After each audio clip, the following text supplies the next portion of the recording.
Headline सां वठी अहम ख़बर ताईं पहुचाईंदा हलूं। शिकारपुर में जिते कोट शाहू जे हद गाबर जाफ़री में गिदरन जो वापारी मुबैना तौर अगवा थी वियो आहे।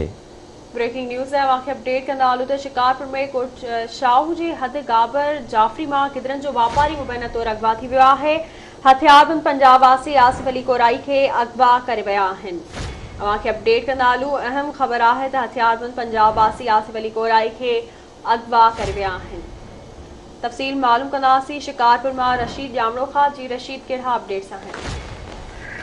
जी बिल्कुल, शिकारपुर ज़िले के कोट शाहू जे हद ॻोठ गाबर जाफ़री में पंजाब का आयल गिदरन के वापारी आसिफ अली वलद खुदा बख्श कोराई के अगवा थी वञण जा इतला मिलिया आहिनि। ॿिए तरफ़ अगवा ॼाणायल आसिफ के वारसन पंजाब का ॻोठ गाबर जाफ़री में पहुची एहतियाती मुज़ाहिरो कयो आहे।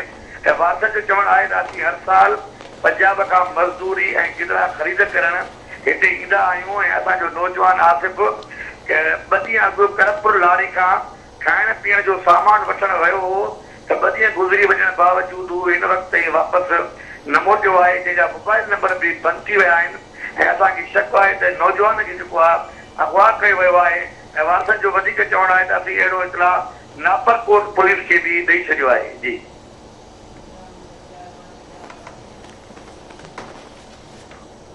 वरी महिरबानी अवां जी अपडेट करण लाइ।